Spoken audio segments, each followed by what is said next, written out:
Hello students, myself Anand sir from Kota Rajasthan, your physics mentor. पिछले video में हमने न्यूमेरिकल्स किया था, अभी कुछ और न्यूमेरिकल्स करते हैं। उससे पहले हमने जो बेसिक्स थी सिंपल हार्मोनिक मोशन के, उसके बारे में पढ़ चुके थे। वेलोसिटी, एक्सीलरेशन, एंगुलर वेलोसिटी, इन सारी चीज़ों के बारे में हम पढ़ चुके हैं। अब देखते हैं एक और न्यूमेरिकल सॉल्व करते हैं। क्वेश्चन कह रहा है find the amplitude and initial phase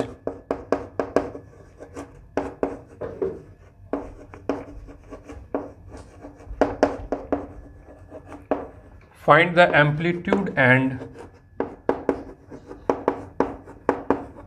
initial phase find the amplitude and initial phase of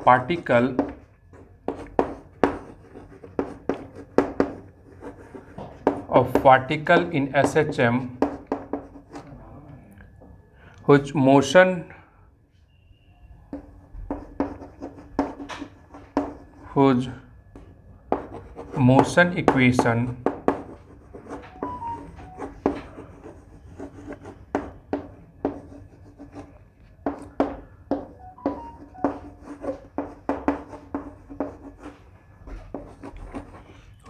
equation is given as y is equal to a sin omega t plus b cos omega t। ठीक है, देखिए, for find the amplitude and initial phase of particle in SHM, मतलब कह रहा है कि एक particle है जो SHM कर रहा है, उसका आपको एम्पलीट्यूड और इनिशियल फेज फाइंड करना है, और जिसका मोशन इक्वेशन हमें अलग अलग दिया हुआ है, A sine omega T, B cos omega T. इस टाइप का क्वेश्चन काफ़ी इंपॉर्टेंट है, बहुत इंपॉर्टेंट है, अक्सर ये एग्जाम में पूछा जाता है, तो इसके प्रोसेस को हमें देखना है। ठीक है, हमें पता है, हमें इक्वेशन ऑफ मोशन से पता है कि जो SHM का इक्वेशन होगा, we know that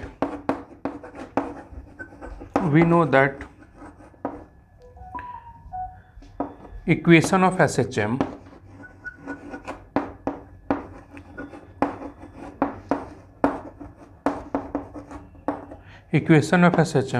y is equal to r sin of omega T plus phi.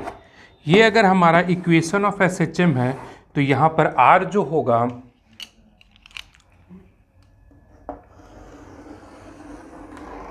तो यहाँ पर जो हमारा r जो होगा वो क्या होगा, एम्पलीट्यूड, और फाई जो होगा वो होगा हमारा इनिशियल फेज। ठीक है, लेकिन अब हमें इस इक्वेशन को हमें कन्वर्ट करना पड़ेगा इस r sine omega T plus phi में। ठीक है, तो हम यहाँ पर लिखते हैं, हमारे पास गिवन क्या है, y is equal to a sine omega T plus b cos omega t. तो हम क्या करेंगे, सब्स्टिट्यूट करते हैं ए और बी को। सोचना है कि हमें कहाँ से इक्वेशन ऐसा लाएं कि sine omega T plus phi के फॉर्म में आ जाए।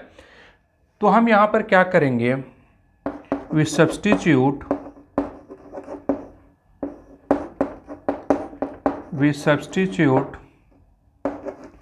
ए is equal to r cos phi, a is equal to r cos phi equation 1 and b is equal to r sine phi equation 2। ठीक है, हम ए और बी की वैल्यू, और इसे हम मान लेते हैं equation A. Put the value of A and B in equation ए।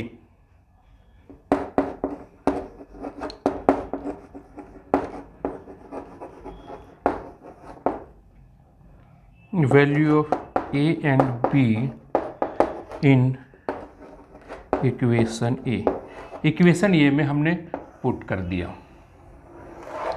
ठीक है, जहाँ ए और बी की वैल्यू है वो हमने कहाँ पुट कर दिया, इक्वेशन ए में। ठीक है, तो यहाँ पर लिख सकते हैं हम y is equal to a की जगह पर क्या लिखेंगे r cos फाई।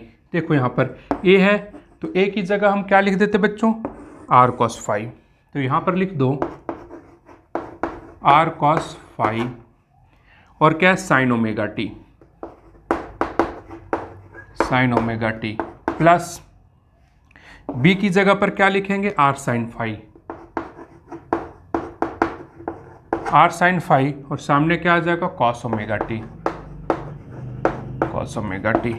तो यहाँ पर आ जाएगा y इज इक्वल टू, यहाँ से क्या करेंगे r को हम कॉमन ले सकते हैं, r को कॉमन लेंगे, r को कॉमन लेंगे तो हमारे पास क्या बचेगा sine omega t cos phi, लिखता हूँ यहाँ पर हमारे पास बचेगा sine omega t cos phi plus sine phi into cos omega t. ठीक है, तो यहाँ पर हम फॉर्मूला यूज करेंगे साइन ए प्लस बी का। We know that sine a plus b is equal to sine A into cos B plus cos A into sine b. तो इसी फार्मूले के हेल्प से हम इसे लिख सकते हैं साइन ए into cos B plus cos ए इंटू साइन बी को हम क्या लिखेंगे साइन ए प्लस बी। तो यहाँ पर हम लिख सकते हैं y is equal to r sine of omega T plus phi. अब देख लीजिए यानी कि ये SHM है, हम इसे किस फॉर्म में लिख चुके हैं, SHM के फॉर्म में लिख चुके हैं r sine omega T plus phi. अब हमें क्या फाइंड करना होगा आर फाइंड करने के लिए हम क्या करेंगे A1 इक्वेशन 1 का स्क्वायर और इक्वेशन 2 के स्क्वायर को स्क्वायर करके अगर हम ऐड कर देंगे तो वहाँ से क्या आ जाएगा आर। एक बार आप लोग इसको नोट डाउन कीजिए, मैं इस स्लाइड को हटाऊंगा। एक बार मैं एक्सप्लेन करता हूँ पहले इसको। हमारे पास SHM के हमारे पास y is equal to a sine omega T B cos omega t दिया हुआ है। बोल रहा है ये SHM है, इसका हमें एम्पलीट्यूड और इनिशियल फेज फाइंड करिए। लेकिन हम जो स्टैंडर्ड इक्वेशन जानते हैं वो इस फॉर्म का जानते हैं y is equal to r sine omega T plus phi. यहाँ पर r एम्पलीट्यूड और फाई इनिशियल फेज है, तो हम सबसे पहले इसे क्या करते हैं इस फॉर्म में कन्वर्ट करने का कोशिश करेंगे। तो उसके लिए हमने क्या किया a इज इक्वल टू लिख दिया r कॉस फाई और b इज इक्वल टू क्या लिख दिया r साइन फाई। इन दोनों की वैल्यू यहाँ पर पुट कर दिया तो y इज इक्वल टू क्या हो गया r sine omega t cos phi plus sine phi into cos omega t. तो यहाँ से हम साइन ए प्लस बी का फॉर्मूला अप्लाई किया और इसे लिख दिया y is equal to r sine omega T plus phi. अब हमारा टारगेट, हाँ अब हमने ये प्रूफ कर चुके हैं कि ये एक SHM है जिसका हमें अब r और फाई को फाइंड करना है। तो आइए अब देखते हैं r फाइंड हम कैसे करेंगे। तो r फाइंड करने के लिए हम क्या करेंगे इक्वेशन 1 का स्क्वायर प्लस इक्वेशन 2 का स्क्वायर, इक्वेशन 1 का स्क्वायर प्लस इक्वेशन 2 का स्क्वायर। इक्वेशन 1 का स्क्वायर क्या हो गया a square plus b, equation 1 का स्क्वायर ए स्क्वायर 2 का square b square is equal to क्या हो गया r square cos square phi plus r square sine square phi. यहाँ से हमने क्या किया कॉमन ले लिया आर स्क्वायर को, तो हमारे पास आ गया cos square phi plus sine square phi is equal to क्या हो गया a square plus b square, a square plus b square. तो cos square phi plus sine square phi क्या हो गया 1। तो यहाँ पर r square is equal to हो गया a square plus b square, यानी जो हमारा एम्पलीट्यूड होगा वो हो जाएगा root under a square plus b square. ये क्या हो गया, ये हो गया एम्पलीट्यूड। अब हमें इनिशियल फेज चाहिए, यहाँ पर फाई क्या है इनिशियल फेज, तो फाई क्या है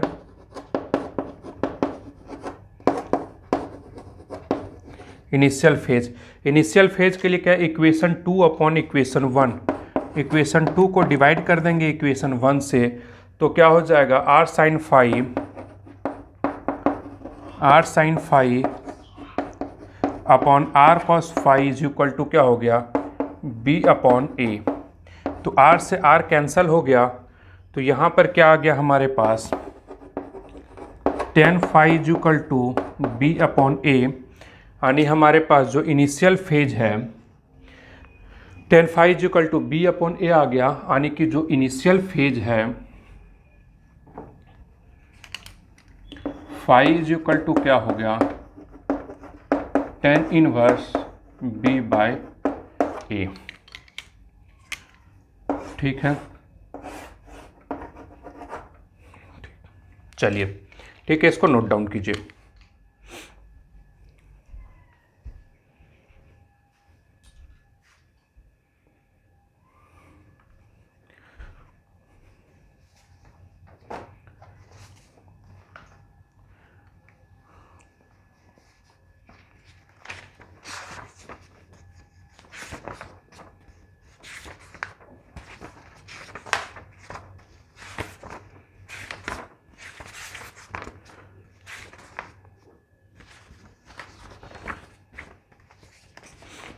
ठीक है, आगे बढ़ते हैं।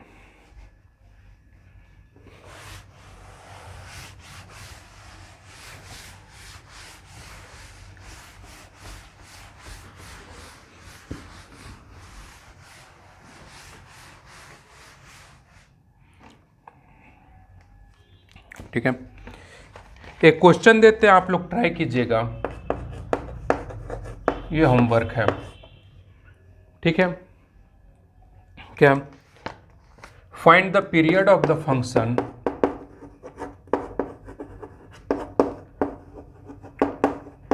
find the period of the function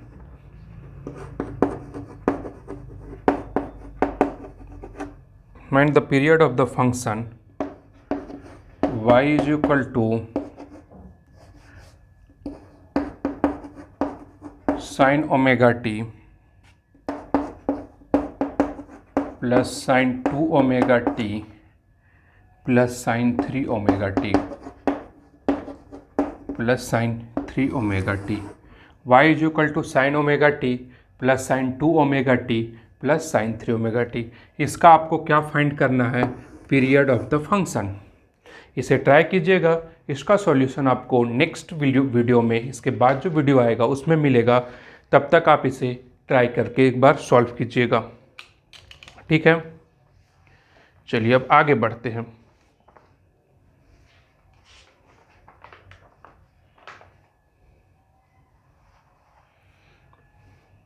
एक और क्वेश्चन सॉल्व करते हैं।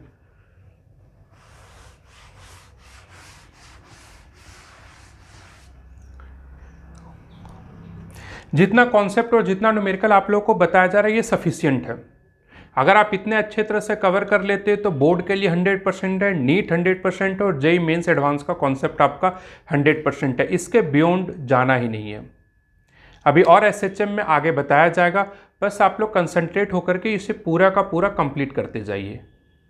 अगर वीडियो के सारे पॉइंट, सारे लाइंस अगर आप समझ लेते हो और अगर आपको पूरी तरह से दिमाग में बैठ जाते हैं सारे क्वेश्चंस, तो फिर सफिशिएंट है। इससे ज़्यादा कुछ भी करने की ज़रूरत नहीं है। उसके बाद बस आपका न्यूमेरिकल प्रैक्टिस है। कोई भी बुक को सॉल्व कीजिए, जिस भी बुक को सॉल्व कीजिए पूरा कंप्लीट सॉल्व कीजिए।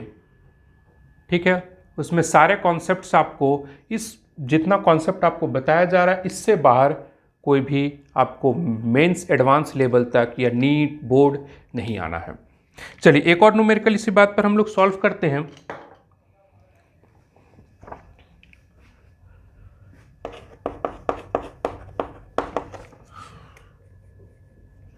ठीक है, a man of mass 60 kg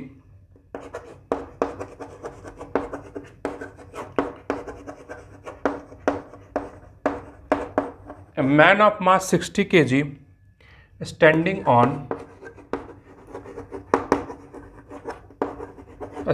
on platform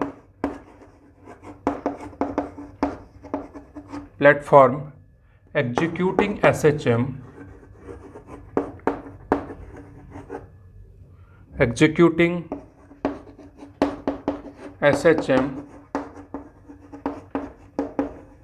in vertical direction. In vertical direction, full stop. Its displacement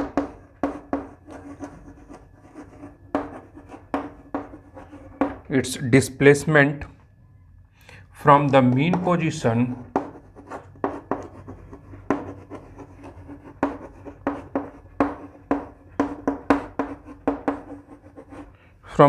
position is given as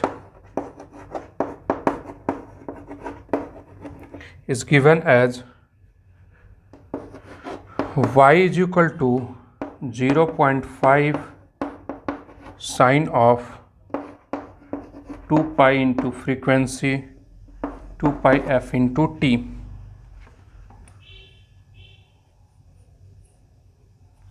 Find the minimum value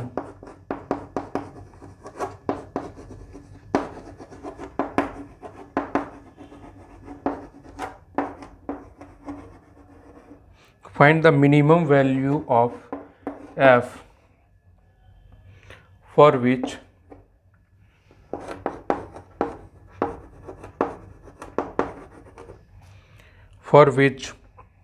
man will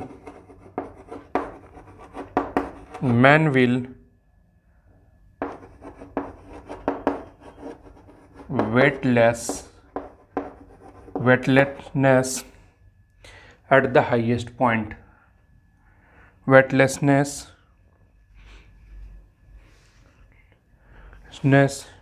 at the highest point.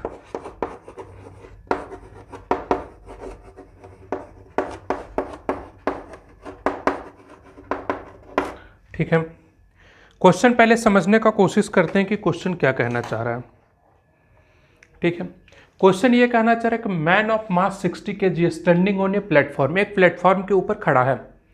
ठीक है, executing SHM in vertical direction, vertical direction में वो क्या कर रहा है, SHM कर रहा है।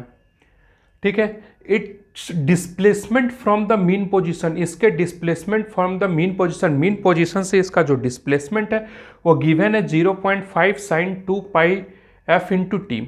Find the minimum value of F, ये यहाँ पर एफ जो दिया हुआ फ्रीक्वेंसी की मिनिमम वैल्यू फाइंड करना है। For which man will weightlessness मतलब क्या हो गया, जीरो हो गया। नॉर्मल रिएक्शन क्या हो जाना है यहाँ पर, वेटलेसनेस यानी normal is equal to normal reaction n is equal to जो एम जी था, यहाँ पर नॉर्मल रिएक्शन क्या हो जाना है, zero at the highest point. Highest point के ऊपर यानी जब वो एम्पलीट्यूड पर रहेगा, मैक्सिमम पीक पोजीशन पर रहेगा, उस समय जो मैन है उसको वेट फील नहीं होना चाहिए, यानी उसे वेटलेसनेस फील होना चाहिए। ठीक है, देखते हैं क्वेश्चन को सॉल्व करने का कोशिश करते हैं। यहाँ पर देखते हैं, ये हमारा मीन पोजीशन है, मीन पोजीशन बोल रहा हाईएस्ट पॉइंट, मान लेते हैं ये इस पोजीशन पर है। ठीक है, यहाँ पर कोई आदमी है जिसका मास जो है 60 kg है। ठीक है, अभी यहाँ वेटलेसनेस फील करना चाह, तो समझने वाली बात ये है कि जब मीन पोजीशन है तो इस समय सब जो इसका जो मैक्सिमम एक्सीलरेशन जो होगा, ये तो इसके ऊपर mg लग रहा है और ये नॉर्मल लग रहा है। ठीक है, अब इसके पास जो मैक्सिमम एक्सीलरेशन होगा वो हमेशा क्या रहना चाहिए, यहाँ पर जो एक्सीलरेशन होगा, मैक्सिमम एक्सीलरेशन होगा वो क्या रहता है, हमेशा टुवर्ड्स द मीन पोजीशन। और हमें पता है कि जो ए मैक्सिमम होगा वो क्या हो जाएगा, ओमेगा स्क्वायर ए। ठीक है, तो अब समझने वाली बात ये है कि इसका हमें इक्वेशन लिखना है।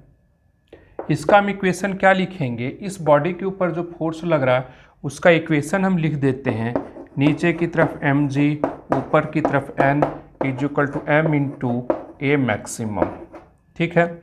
लेकिन हमें क्या बोला जा रहा है, वेटलेसनेस यानी नॉर्मल जीरो, तो यहाँ पर zero g is equal to क्या आ जाएगा, ए मैक्सिमम, एम से एम हमने क्या किया, कैंसिल कर दिया। तो हम यहाँ पर लिख सकते हैं G is equal to omega square A, यहाँ पर G is equal to omega square A. और ये देखिए क्वेश्चन में A is equal to given है कितना, 0.5। तो यहाँ से हम क्या लिख सकते हैं, omega is equal to root under ji by a. Omega is equal to हमने लिख दिया root under ji by a. तो ओमेगा को हम एक और लिख सकते हैं 2 पाई इंटू फ्रीक्वेंसी। ओमेगा को क्या लिख दिया, 2 pi into F. 2 pi F is equal to root under ji by A, ठीक है। अब हमें क्या फाइंड करना है, एफ। तो एफ इज इक्वल टू लिख दिया frequency is equal to 1/2 pi root under G upon A. तो frequency is equal to 1/2 pi root under G. G की वैल्यू हम कितना ले लेते हैं, जी की वैल्यू चलो 10 ले लेते हैं। और ए की वैल्यू क्या हो जाएगी, 0.5, ठीक है। तो यहाँ से हम कैलकुलेट करेंगे, और हमारा जो कैलकुलेशन आ जाएगा वो हो जाएगा, यहाँ पर 10 गया तो ये बाहर आ जाएगा 10, तो फ्रीक्वेंसी आ जाएगी 10/2 पाई इंटू रूट अंडर 5 पर second. 10 into 2 pi upon root 5 पर सेकेंड, ठीक है। चलिए, यहाँ तक किसी तरह का कोई डाउट है, ये सारे की ये क्वेश्चंस में एक बार फिर से हम इस क्वेश्चन को एक्सप्लेन करते हैं। हमें बोला गया जब हम पीक पॉइंट पर आने की, ये मीन पोजीशन से कोई बॉडी क्या है, मीन पोजीशन का अबाउट या एसएचएम कर रही है, तो बोला जा रहा है ये एफ की वैल्यू बताइए, यहाँ पर जो एफ है इसकी वैल्यू बताइए। जब हम पीक पोजीशन पर रहेंगे, मैक्सिमम हाइट पर रहेंगे, तो उस समय क्या रहेगा, नॉर्मल हमारा नेट क्या हो जाएगा, 0। तो हमने सिंपल सा ए मैक्सिमम, क्योंकि ये जब सबसे हाईएस्ट पॉइंट के ऊपर रहेगा उस समय इसकी जो एक्सेलरेशन रहेगी वो मैक्सिमम होती है, ओमेगा स्क्वायर वाई। तो उसमें डिस्प्लेसमेंट सबसे ज़्यादा है तो उसमें मैक्सिमम रहेगी। तो A maximum is equal to omega square Y. तो M G minus N is equal to, ये इक्वेशन लिख दिया, लेकिन नॉर्मल रिएक्शन क्या हो जाना हमारा, 0, क्योंकि वेट 0 है। तो G is equal to A maximum, इसका कंडीशन क्या आ गया, G is equal to A maximum is equal to क्या होगा, ओमेगा स्क्वायर ए। वहाँ से हमने लिख दिया omega is equal to root under G by A. तो ओमेगा की वैल्यू लिख दिया 2 pi F upon is equal to root under G by. यहाँ से फ्रीक्वेंसी आ गया और हमने यहाँ से कैलकुलेशन किया और ये हो गया फ्रीक्वेंसी का आंसर, ठीक है। ये हमारा क्वेश्चन है। अब आगे देखते हैं, इसको एक बार नोट डाउन कीजिए, फिर हम इससे आगे देखते हैं, नेक्स्ट कॉन्सेप्ट के ऊपर आते हैं।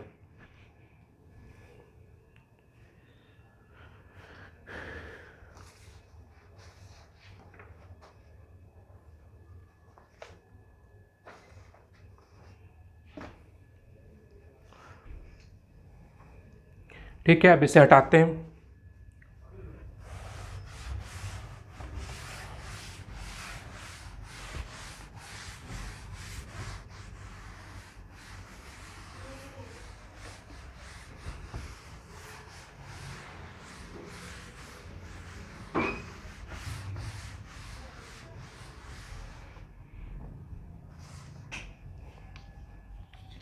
नेक्स्ट टॉपिक है हमारा नेक्स्ट टॉपिक में हम energy of particle in SHM. SHM में एनर्जी का वेरिएशन कैसे होता है, पोटेंशियल एनर्जी, काइनेटिक एनर्जी किस तरह के प्रकार से वेरी करती है, उसके बारे में हम देखते हैं। Energy of particle in SHM.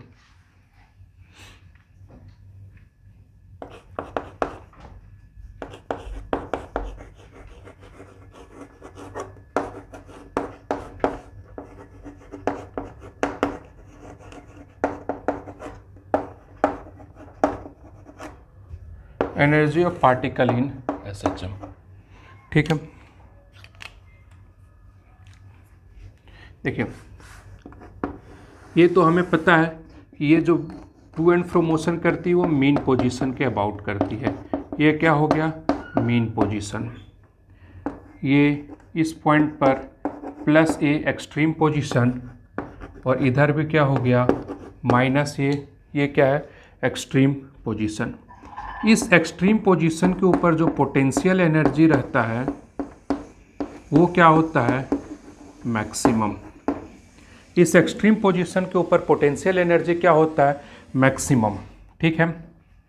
और यहाँ पर जो काइनेटिक एनर्जी रहता है वो क्या होता है, मिनिमम कह दें, काइनेटिक एनर्जी मिनिमम कह दो या तो जीरो कह दो। काइनेटिक एनर्जी मिनिमम क्यों, क्योंकि यहाँ पर वेलोसिटी ही क्या हो जाती है, जीरो हो जाती है, ठीक है।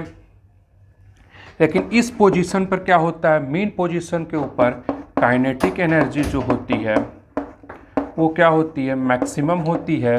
और जो पोटेंशियल एनर्जी जो होती है वो क्या होती है, मिनिमम होती है। हम जीरो नहीं कह सकते कि उस रेफरेंस अगर हम डाउनवर्ड डायरेक्शन नीचे ले लिए हैं तो वहाँ पर क्या है, कुछ ना कुछ पोटेंशियल एनर्जी हो सकती है। पोटेंशियल एनर्जी को हम जीरो नहीं कहेंगे, हाँ मिनिमम होती है पोटेंशियल एनर्जी, ठीक है। हम कंसीडर करते हैं, फर्स्ट में हम कंसीडर करते हैं, हमारा कंसीडरेशन है if considered potential energy at mean position is zero.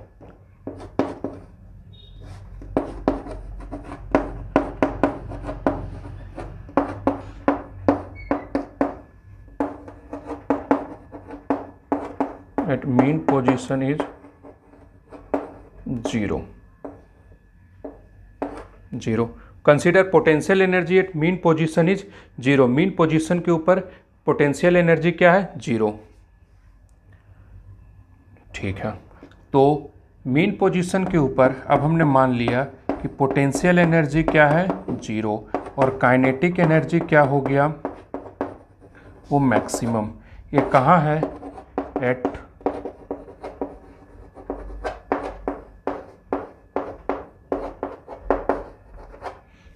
Mean position, ठीक है। तो हम यहाँ पर लिखना अगर चाहेंगे कि टोटल एनर्जी, तो हम लिखना चाहेंगे टोटल एनर्जी, ठीक है। अभी तक देख, अब हम क्या लिखना चाह रहे हैं, टोटल एनर्जी। तो total energy at mean position कितना होगा, या कहीं भी kinetic energy plus potential energy. तो हम यहाँ पर लिख रहे हैं total energy E is equal to kinetic energy plus potential energy, ठीक है। तो हमें पता है एट मीन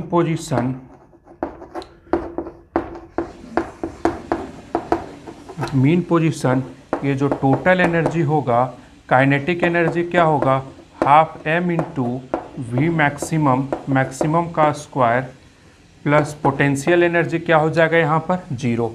और हमें पता है कि वी मैक्सिमम कितना होता है, v maximum is equal to a into omega. तो एनर्जी जो टोटल एनर्जी होगा वो होगा half m omega square into a square. Total energy जो होगा वो होगा half m omega square into a square, ठीक है। यहाँ तक किसी तरह का कोई डाउट देख लीजिए। सिंपल सी बात हमने क्या किया है, एक छोटी सी बात समझनी है कि m जो एक्सट्रीम पोजीशन रहता है वहाँ पर वेलोसिटी क्या होती है, जीरो होती है। भाई अगर वेलोसिटी एक्सट्रीम पोजीशन के ऊपर जीरो होगी तो काइनेटिक एनर्जी अपने आप जीरो होगा, क्योंकि हमारे पास वेलोसिटी ही जीरो है तो काइनेटिक एनर्जी जीरो हो जाएगा। और उस पॉइंट के ऊपर पोटेंशियल एनर्जी जो होती है हमारी वो क्या होती है, मैक्सिमम होती है। फिर हम आते हैं मेन पोजीशन के ऊपर। तो मेन पोजीशन के ऊपर जो काइनेटिक एनर्जी है वो मैक्सिमम होती है और पोटेंशियल एनर्जी जो होती है वो क्या हो जाती है, मिनिमम होती है। मिनिमम जरूरी नहीं है कि जीरो होना ही है, कभी जीरो होती है नहीं भी होती, वो अपने रेफरेंस पॉइंट के ऊपर डिपेंड करता है। चलिए हम मान लेते हैं कि consider potential energy at mean point is zero, कि मेन पोजीशन के ऊपर पोटेंशियल एनर्जी जीरो हमने कंसीडर कर लिया। उसे लेकर के सॉल्व करेंगे, फिर आगे विदाउट जीरो सॉल्व कर लेंगे। तो यहाँ पर क्या है, पोटेंशियल एनर्जी जीरो और काइनेटिक एनर्जी क्या होगी, मैक्सिमम मेन पोजीशन पर। तो टोटल एनर्जी क्या हो जाएगी, kinetic energy plus potential energy, फिर से बता दे रहे हैं मेन पोजीशन के ऊपर है। तो एनर्जी क्या हो जाएगी, half m into v maximum का स्क्वायर, काइनेटिक एनर्जी और पोटेंशियल एनर्जी जीरो। तो वी मैक्सिमम क्या हो गया, ए ओमेगा। तो एनर्जी क्या होगा, half m omega square into a square. ठीक है, ये हो गया आपका टोटल एनर्जी ऑफ एसएचएम। किसी भी एसएचएम में जब मोशन हो रहा है तो उसका जो टोटल एनर्जी होगा वो half times of mass into angular frequency का स्क्वायर इनटू एम्पलीट्यूड का स्क्वायर। चलिए ठीक है, एक बार इसे आप लोग नोट डाउन कीजिए, फिर मैं हटाता हूँ।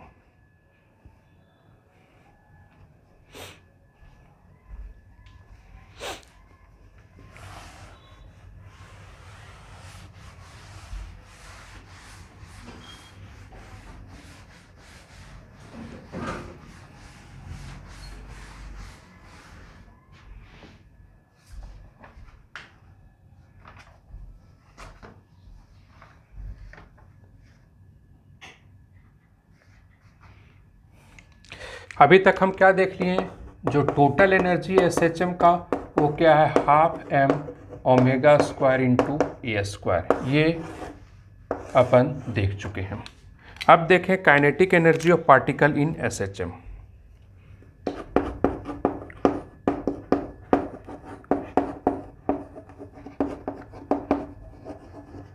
Kinetic energy of particle in SHM. Kinetic energy of particle in SHM, ठीक है।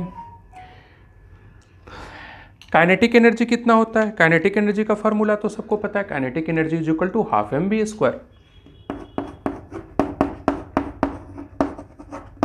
Kinetic energy half m b square, और हम वेलोसिटी को लिख सकते हैं as v is equal to a omega cos of omega T plus alpha. तो यहाँ से हम जो काइनेटिक एनर्जी लिखना चाहेंगे k is equal to half m v square को क्या लिखेंगे, यहाँ पर हो जाएगा a square omega square cos square omega T plus alpha. ये क्या हो गया, kinetic energy as a function of time. यहाँ से क्या हो गया, kinetic energy as a function of time. हम इसे इक्वेशन 1 के नाम से लिख देते हैं, ठीक है। अब हम यहाँ से क्या फाइंड करना चाहेंगे, एवरेज काइनेटिक एनर्जी। ये तो kinetic energy as a function of time हो गया। अब हमें क्या चाहिए, एवरेज काइनेटिक एनर्जी।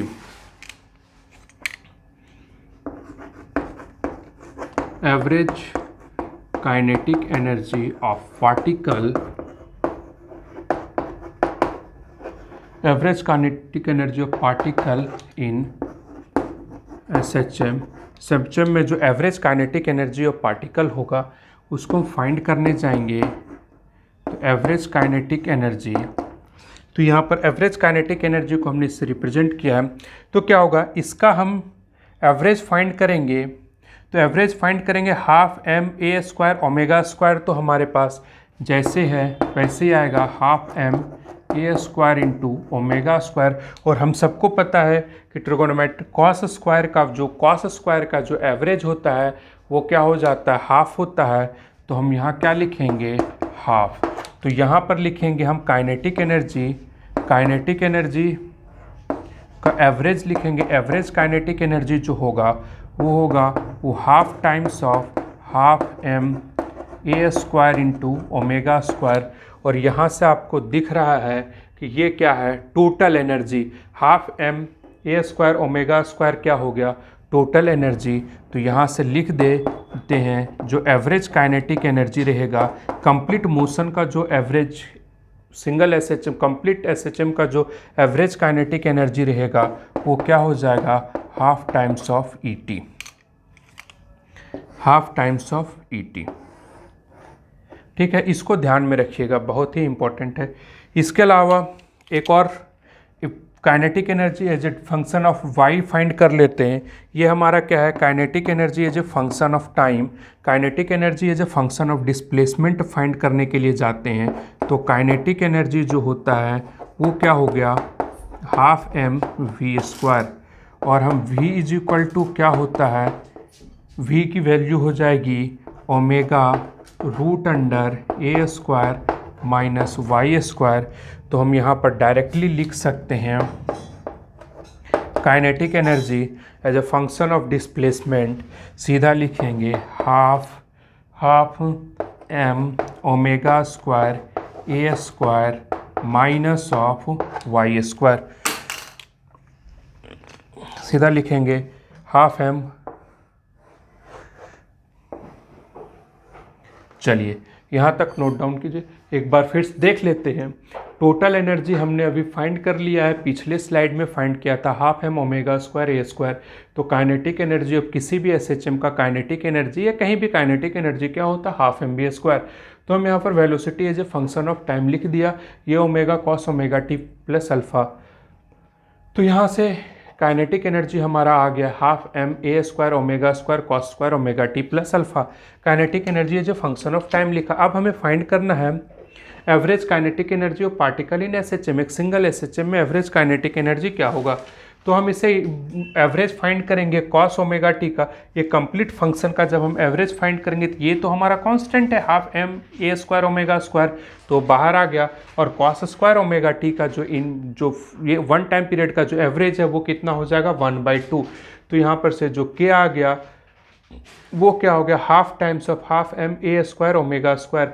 तो हम यहाँ पर, और ये वैल्यू क्या है टोटल एनर्जी, तो यहाँ पर एवरेज जो काइनेटिक एनर्जी है जो half times of total energy हो गया। ठीक है, यहाँ तक फाइंड कर लिया। फिर हमने फाइंड किया kinetic energy as a function of displacement. तो हमें वेलोसिटी पता है, वेलोसिटी कितना है omega into root under a square minus y square. तो उसकी वैल्यू हमने पुट कर दिया वी स्क्वायर में, तो हमारे पास आ गया काइनेटिक एनर्जी जो function of displacement half m omega square into a square minus y square. इसे हम इक्वेशन नंबर 2 डाल देते हैं। चलिए इसे नोट डाउन कीजिए, फिर आगे चलते हैं।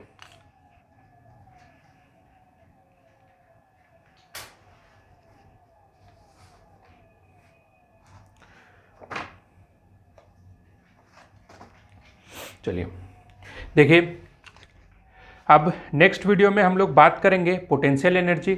आज हम काइनेटिक एनर्जी तक रखते हैं, नेक्स्ट वीडियो में पोटेंशियल एनर्जी से रिलेटेड बातें करेंगे। तब तक के लिए all the best and thank you.